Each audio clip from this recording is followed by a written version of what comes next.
I gave up Facebook about 6 months ago. Yeah, liberation. But I gave it up because I got tired of seeing pregnant girls post things about their stupid unborn kid. Like, pregnant girls talk about their unborn kid like it's a bite-sized food. Like, they'll just post some ultrasound picture and be like, oh, we just got back from the ultrasound and got to see a picture of our little peanut, our little gummy bear, our little nugget. I'm like, listen, chick, just because your kid comes out of you looking like it was slam dunked in Polynesian sauce does not mean that you can call it a chicken nugget. And if you do, then I greatly wonder why you're having kids. Don't eat children.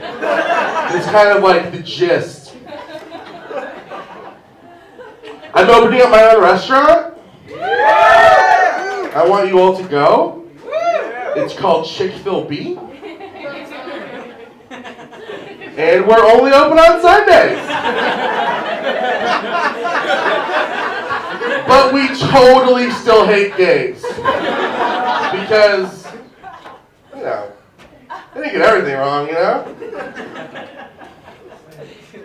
Finally saw the Hunger Games. It's just me, cool. I gotta admit, I didn't want to see it, but for a movie about kids killing each other, like, not as funny as I thought it was gonna be.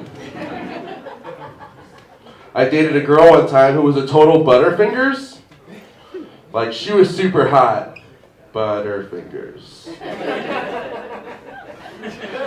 It was like shaking hands with, like, imagine if, like, Gollum from Lord of the Rings and, like, Master Splinter from the Ninja Turtles had a kid, and then that kid grew up, and then it had a kid with the devil, and then that kid grew up, and then it had a baby with a construction worker. It was an awful lot like that. I don't think anyone would have ever listened to NSYNC if they were a girl band. And that's a menstruation joke.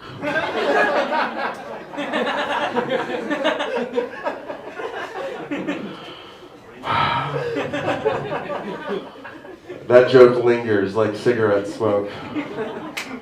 I like it.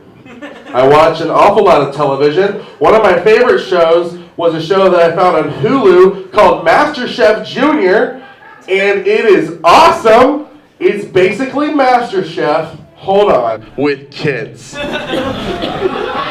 When I heard they were making the show, I was like, oh my god, that sounds adorable. They're going to be making, like, the best mac and cheese or the best chicken nuggets. But no, they're not. These children are making stuff that's like, have you ever heard a word before that was so foreign to you that, like, the only thing you could do with that word was just go ahead and forget it, like, forever?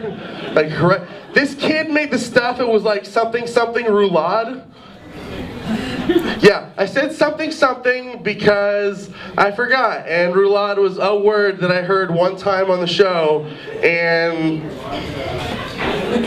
that's it. That's all I remember from that show. I do remember this one girl named Sarah who I hated with everything because she was 9 years old, and she had this whole, like, the world is against me because I'm 9 thing, and, like, all I wanted to do was see Gordon Ramsay crush her with his awesome British accent, and I really wanted, when that happened, I wanted to see her have, like, this breakdown on national television. She's 9, and I wanted to see her life ruined on TV. I just wanted Gordon Ramsay to be like, Sarah, we are not going to let you continue on with MasterChef Junior. And then she would just go into this like inner monologue, just like this, oh my God, keep together, you're strong, you're good, you're strong, you're 9, you're young and strong, you're good, you can do this, you made it all the way here, you can do this, you're fine, don't break down, you're fine, you're good. I've been cooking my whole life for this!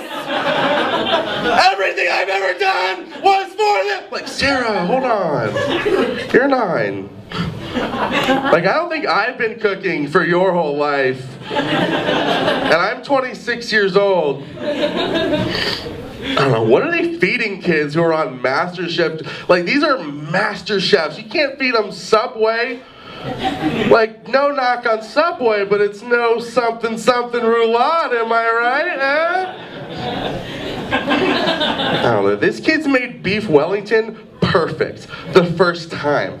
I don't know what beef Wellington is, and I watched him make it for like an hour. And I still just watched Gordon Ramsay tell them it was amazing. I don't know. It's a good silence, you guys. Keep that up for the rest of my set. Now, another show that I got super into is called Weed Wars, and it's about a medical marijuana dispensary in Oakland, California. Who's down with that? Yeah, I had to get a reaction out of you guys. The best thing about this show is a 65-year-old man that they show smoke pot for the first time, and it takes him kind of a while to figure it out. He's like, I have back pain and I can't talk in front of crowds or something. And they give him his little weed and his little glass pipe, and then he goes back to his hotel or his house, I don't know what it was, and he proceeds to light the bowl, but on the bottom of it. And the camera crew let him do this, like, until he burned his fingers a lot. And then finally he figures out, and it's great, and we're just like, dude, we get it. You've never smoked pot before, but you have totally smoked crystal meth, because that's how they've always done that. Like, I just want to be like, oh, I can smoke the marijuanas, I've seen the Breaking Bads, I know how to do it. I can totally do it. But a part of me wishes like that this guy just had like a thing where he just skipped all the boring vices like pot and just went straight, like someone tried to offer him pot for the first time and they got the surprise of their life when he was just like, pot? What am I, some kind of fag? I want crystal meth! Listen, I'm all for like legalizing medical marijuana. I'm all for dispensaries. I'm all for anything that makes you feel better. But I feel like I can't take it seriously when like the street lingo enters the like pharmaceutical world. Like where some guy's just like, yeah, my back hurts really bad and whatever. And then the guy's like wearing scrubs and says, oh yeah, your back hurts, you should try Maui Wowie. Oh, what's that? You get really bad chronic headaches? You should try the Nigerian Nightmare. That'll totally wreck your world, bruh. Do it. I don't know. I'm gonna end with this. I sponsored a kid in the Philippines. Yeah. It was like $20 a month to sponsor this kid, and I gave these people my debit card information, and it automatically withdrew the funds from my bank every month, and then 3 months later, I lost my debit card. So that kid's dead, you know?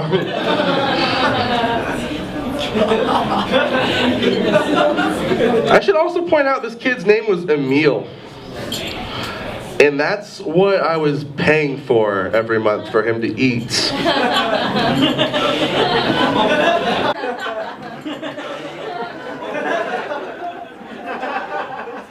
Hey, you guys give it up one more time for Emil. And please welcome back my good friend Tom Feeney.